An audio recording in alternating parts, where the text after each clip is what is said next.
Добрый день, уважаемые подписчики! Рад приветствовать вас на нашем канале компании Progress Auto. Представляю вашему вниманию японский трактор марки Kubota, модель ZL1802. Трактор дизельный, трехцилиндровый. В данном случае он у нас двухводовый. Укомплектован почвенной фрезой.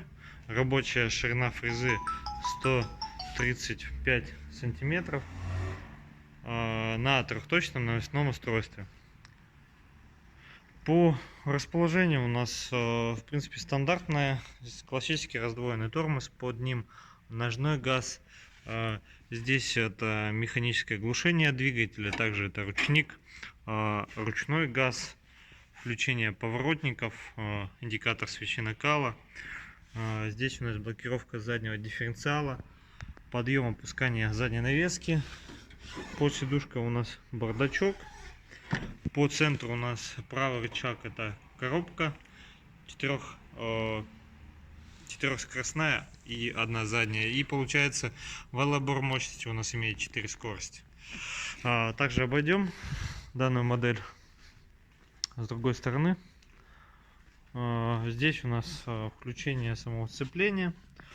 Также здесь, собственно, сам делитель на 4 скорости. Здесь расположение сигнал. В принципе, все. По наработке у нас 354 моточаса. Трактор в очень хорошем состоянии. Можно видеть как и по сидушке, так и по состоянию резины. Нету ни микротрещин, ни какого-то износа значительного. То есть резина фактически новая. Из косячков маленько вот тут решеточка лопнула.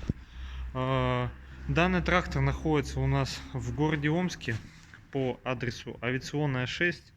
Если вы хотите более подробную информацию, переходите, пожалуйста, по ссылочке в описании на наш сайт progressauto.com или звоните по номеру телефона 8 913 629 98 59. Спасибо за внимание.